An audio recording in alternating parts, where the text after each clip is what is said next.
Mike, thank you for joining me today. Maybe just the easiest place to start. How are you feeling at the moment?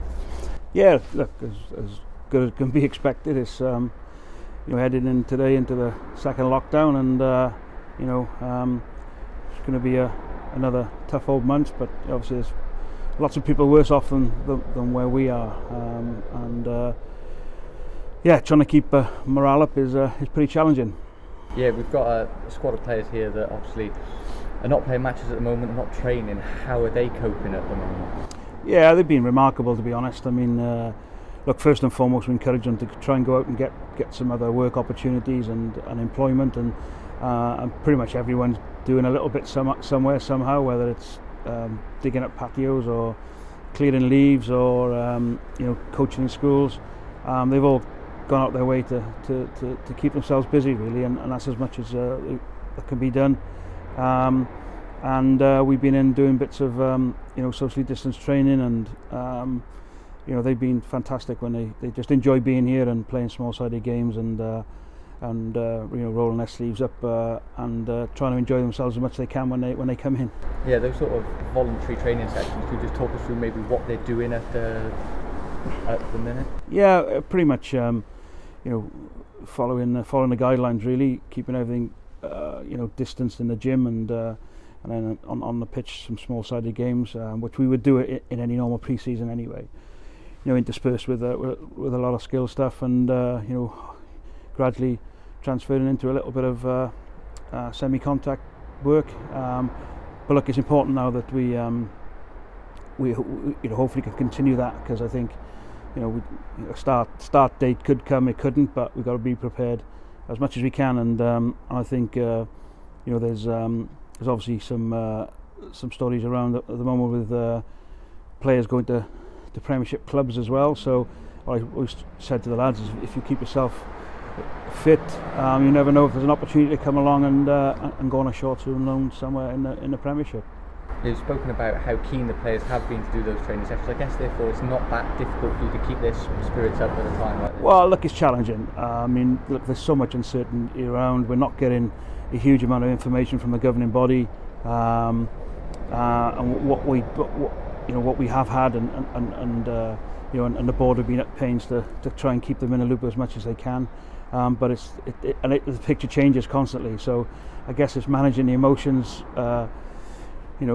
Classic last week with the job support scheme coming in imminently, and then suddenly it was switched back onto furlough. So it was an interesting roller coaster last weekend. But I guess we've come to realise this is what the situation is, and we've got to manage it best we can. But I do feel for the players. Look, I've had my time playing, but when we're in our mid-20s like these guys are, they're in the prime of their life, and they need to and want to be out there playing rugby, and they're desperate for it.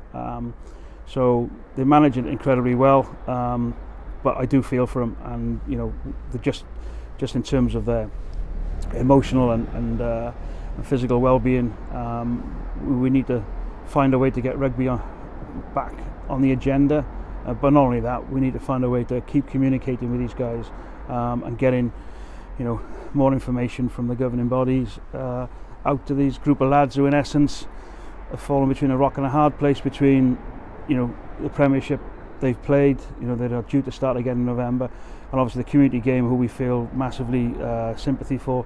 They've had their news more recently that their season is going to be scrapped, or at least a competitive season. But there's a group of players in the middle of this that, frankly, are stuck in limbo, and it's awful to see, because, as I said, they're in the prime of their lives, and they enjoy their rugby.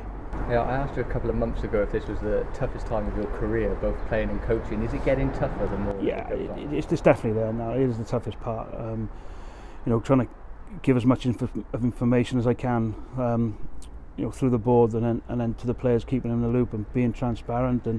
But it's such an ever-changing picture, and the situation changes almost on a daily basis, let alone a weekly basis. So, but look, we can only do what we can do, and hopefully by the end of this month we'll have some certainty as to or as much certainty as we're going to get at the moment with regards to a season happening or not, or a start date.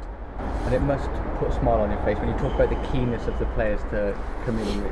It must get you up in the morning and be really happy just to get that session for them.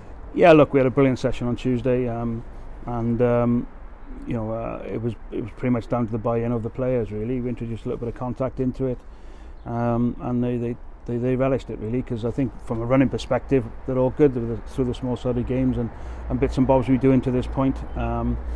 But now we kind of want to get stuck into the rugby stuff, and yeah, look, I feed off them. I mean, there's no two ways about it. Everyone looks forward to meeting up with a training session, and but I do feel for them and worry for them once they leave the environment. And I guess moving forward, the plan is just to follow the guidelines, get the players in as much as they can, and just keep them. Yeah, 100%. We're obviously doing our utmost to follow the protocols, and we're itching to get some real concrete information. But not only that, we want to see supporters back in here as well. We've got a real connection with our community around here in our town, and not seeing them every other week is pretty tough, and I'm sure they're feeling it as well. So it'd be great to see all the smiling faces back here at Golden Road. It feels like an eternity since we were in here last, and I've seen a few people around town and out and about. They're as keen as the players are to get back in here and see some rugby. And even that support must drive you on at a time like this. Yeah, it picks you up. It definitely picks you up. I mean, we've always had a brilliant connection with the town and the supporters, and I think this will hopefully bring us even closer together, and it means a lot.